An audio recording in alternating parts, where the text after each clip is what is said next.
Hello good morning guys. അപ്പോൾ ഞാനിന്ന് രാവിലെ ഒരു യാത്രയ്ക്ക് ഒരുങ്ങി നിൽക്കുകയാണ്. അപ്പോൾ സെറ്റ് സാരി കൊടുത്തിരിക്കുന്ന കാണുമ്പോൾ നിങ്ങൾക്ക് തന്നെ മനസ്സിലാവും എന്തായാലും അമ്പലത്തിലേക്കുള്ള യാത്രയായിരിക്കുമെന്ന്.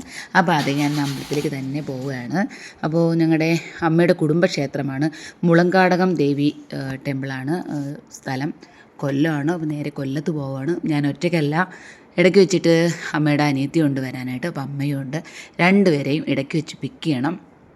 മാൾക്കുട്ടി രാവിലെ ഹാപ്പി ആയിട്ടിരിക്കുകയാണ്. രാവിലെ കുളിച്ചൊക്കെ റെഡിയായി ഞാനും മാൾക്കുട്ടി കൊണ്ട് ഇങ്ങനെ ഇറങ്ങി. അപ്പം ഞായറാഴ്ച കൊണ്ട് തന്നെ രാവിലെ വലിയ തിരക്കൊന്നും ഉണ്ടായിരുന്നില്ല. ആറ്റിങ്ങലും പാരിപ്പള്ളിയിൽ വെച്ച് അമ്മയും ആൻറ്റിയും പിക്ക് ചെയ്ത് ഞങ്ങൾ നേരെ ഹൈവേയിലോട്ട് കയറി. അപ്പോൾ സാരി ഉടുത്തുള്ള ഡ്രൈവിങ് കുറച്ച് വലിയ ബുദ്ധിമുട്ടാണ് കേട്ടോ. എനിക്ക് വലിയ പാടായിരുന്നു. സാരി ചുറ്റിയിട്ട് ഡ്രൈവിങ് ചെയ്യാനായിട്ടൊരു ബുദ്ധിമുട്ട് തന്നെയായിരുന്നു. ഞാൻ എല്ലാം കൂടെ വാരിക്കുട്ടി ഒക്കെ വെച്ചിട്ടാണ് ഇരുന്ന് ഡ്രൈവ് ചെയ്തുകൊണ്ടിരിക്കുന്നത്. അപ്പോൾ അമ്മ ആൻറ്റിയും രാവിലെ അമ്പലത്തിലൊക്കെ പോകാനായിട്ട് റെഡിയായി ഹാപ്പി ആയിട്ടിരിക്കുകയാണ്. ഞങ്ങൾ നേരെ ഞങ്ങളുടെ അമ്പലത്തിലെത്തി. മുളങ്കാടകം ദേവി ടെമ്പിളാണ് അമ്മയുടെ കുടുംബക്ഷേത്രം. ഞാൻ രണ്ടാമതാണ് ഇവിടെ വരുന്നത്. നല്ലൊരു അറ്റ്മോസ്ഫിയറാണ് ഇവിടെ. ഞാൻ പണ്ടത്തെ വീഡിയോയിൽ പറഞ്ഞിട്ടുണ്ടായിരുന്നു. അപ്പോൾ ഞങ്ങൾ അമ്പലത്തിൽ എല്ലാം ചുറ്റും തൊഴുതു പ്രാർത്ഥിച്ചു. പായസമൊക്കെ ഞങ്ങൾ നേർച്ചയൊക്കെ കഴിപ്പിച്ചു.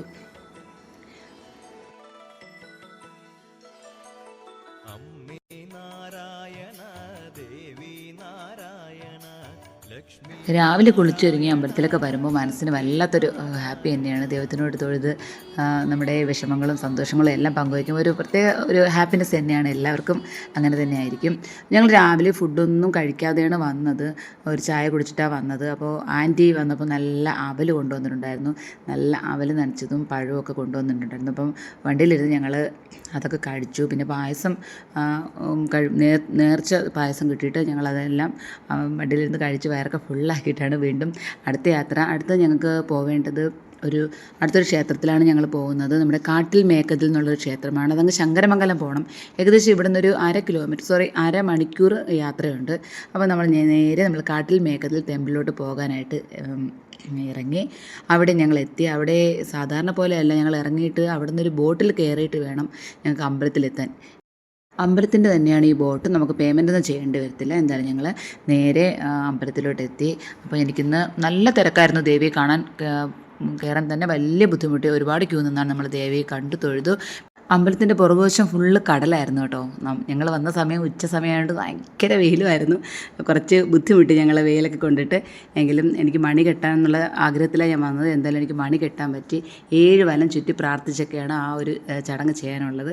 എന്തായാലും ഞാനും വളരെ സന്തോഷത്തോടെ തന്നെ എൻ്റെ ആഗ്രഹങ്ങൾ പറഞ്ഞിട്ട് ഞാനും ഈ മണി കെട്ടി. അമ്പലത്തിൽ നിന്ന് ഇറങ്ങിയപ്പോൾ തന്നെ ഏകദേശം 1:30 മണിയോളമായി. അപ്പോൾ മാൾക്കുട്ടിന് അവിടെ കുടംമോരിരിക്കുന്നത് കണ്ടപ്പോൾ വേണം. അപ്പോൾ എൻ്റെ മാൾക്കുട്ടിന് ഒരു കുടംമോരൊക്കെ വാങ്ങിച്ചു കൊടുത്തു. അതും കുടിച്ചിട്ട് ഞങ്ങളിങ്ങനെ നേരെ നടന്ന് വന്നപ്പോൾ ഇടത് സൈഡിൽ 2 സൈഡിലായിട്ടും ക്ഷേത്രത്തിൻ്റെ 2 സൈഡിലായിട്ടും പുറത്തോട്ട് പോകുന്ന വഴിക്ക് നിറയെ കടകളുണ്ടായിരുന്നു. അപ്പോൾ ഞാൻ നോക്കിയപ്പോൾ എൻ്റെ വീക്ക്നെസ്സാണ് കമ്മലുകളെന്ന് പറയുമ്പോൾ. അപ്പോൾ എന്തായാലും ഇയറിങ്സൊക്കെ നോക്കാമെന്ന് കരുതി ഞാൻ പോയി നോക്കി. ഏകദേശം ഒരു 3-4 ജോഡി ഞാൻ വാങ്ങുകയും ചെയ്തു. മാൾക്കുട്ടനും അവൾക്ക് എന്തൊക്കെയോ സാധനങ്ങൾ നോക്കുന്നുണ്ടായിരുന്നു. അപ്പോൾ കുറേ നേരം നമ്മൾ അതിനകത്ത് ചിലവഴിച്ചു. 10 രൂപയുടെ കമ്മലെന്ന് പറഞ്ഞിട്ടൊരു പരസ്യം ഇവിടെ കൊടുത്തിട്ടുണ്ടായിരുന്നു. അപ്പോൾ ഞാൻ അങ്ങനെയാണ് കയറിയത്. 10 രൂപയുടെ കമ്മൽ തന്നെ ഞാൻ ഏകദേശം ഒരു 3-4 എടുത്തു. പിന്നെ ഒരു 40 രൂപയുടെ കമ്മലുകൾ 2-3 എടുത്തു. അങ്ങനെ കുറച്ച് കമ്മലുകളൊക്കെ വാങ്ങി. അവളെന്തോ 1-2 സാധനങ്ങൾ അവളും വാങ്ങി. അതിനുശേഷം ഞങ്ങൾ തിരിച്ച് ഫുഡ് കഴിക്കാനായിട്ട് പോയി. ഏകദേശം 2 മണിയോളമായി. അവിടെ നിന്ന് ചെറിയൊരു ഹോട്ടലിൽ നിന്ന് ഫുഡും കഴിച്ചിട്ട് ഞങ്ങൾ വീണ്ടും തിരിച്ചു. നല്ല മഴ. ഏകദേശം ഒരു 3 മണി കഴിഞ്ഞു. അപ്പോഴേക്കും നല്ല മഴ. ഏകദേശം ഒരു 15 മിനിറ്റോളം ഞങ്ങൾ മഴയത്ത് ഇങ്ങനെ വന്നു. അത് കഴിഞ്ഞ് ഞങ്ങൾ മഴയൊന്നുമില്ല.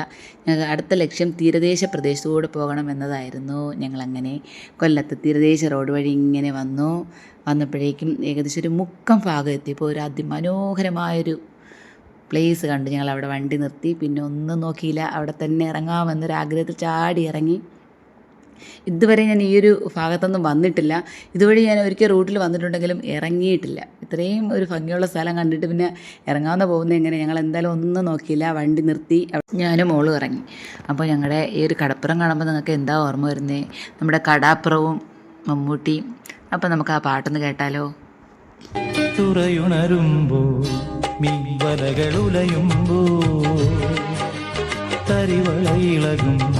തിരയിൽ നിൻമൊഴി കേട്ടേ ചെന്താരകപ്പൂവാടിയിൽ താലം വിളങ്ങി 7 കടൽ തീരങ്ങളിൽ ഊഞ്ഞാലൊരുങ്ങി രാവിൻ ഈണവുമാ. അപ്പോൾ ഞങ്ങൾ വീണ്ടും യാത്ര തുടങ്ങി. ഇനിയും ഒരു അടുത്ത പ്ലേസും കൂടെ നമുക്ക് കവർ ചെയ്യണമെന്നുള്ള പ്ലാനിലാണ് വീട്ടിൽ നിന്ന് ഇറങ്ങിയത്. മാൾക്കുട്ടിയുടെ ഫേവറേറ്റ് പ്ലേസ് ഇനി വേറെ വീണ്ടും കിടക്കുന്നുണ്ട്. അത് വേറെ എവിടെയല്ല, നമ്മുടെ കാപ്പിലാണ്. കുറേ നാളായിട്ട് കാപ്പിൽ പോകണം എന്നുള്ള ഒരു ആഗ്രഹത്തിൽ ഇരിക്കുക മാൾക്കുട്ടി. അവിടെ ഏതോ ഒരു സ്പോട്ടുണ്ട്, അവിടെ പോയി കുളിക്കാമെന്നൊരു പ്ലാനായിരുന്നു അവൾക്ക്. അപ്പോൾ അങ്ങനെ ഞങ്ങൾ അവിടെയും കൂടെ പോകാനുള്ള പ്ലാനിൽ ഇറങ്ങി. അഡീഷണൽ ഡ്രസ്സൊക്കെ ഞങ്ങൾ എടുത്ത് വെച്ചിട്ടുണ്ടായിരുന്നു. അമ്പലത്തിൽ നിന്ന് ഇറങ്ങിയപ്പോൾ തന്നെ ഞങ്ങൾ ഡ്രസ്സൊക്കെ ചേഞ്ച് ചെയ്തിട്ടാണ് ഇങ്ങനെ തിരിച്ചു വന്നത്. പിന്നെ മാൾക്കുട്ടിക്ക് വേണ്ടി കുറേ അധികം സമയം ഞങ്ങൾ കൊടുത്തു.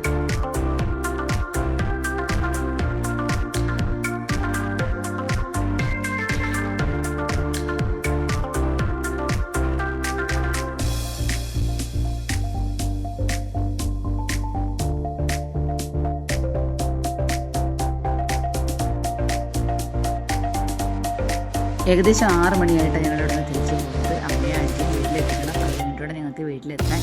അപ്പോൾ എന്തായാലും ഞങ്ങൾ തിരിച്ച് 2 പേരെയും വീട്ടിലെത്തിയിട്ട് ഞങ്ങൾ ഒരു 7:30 മണിയോടുകൂടി ഞങ്ങൾ വീട്ടിലെത്തി.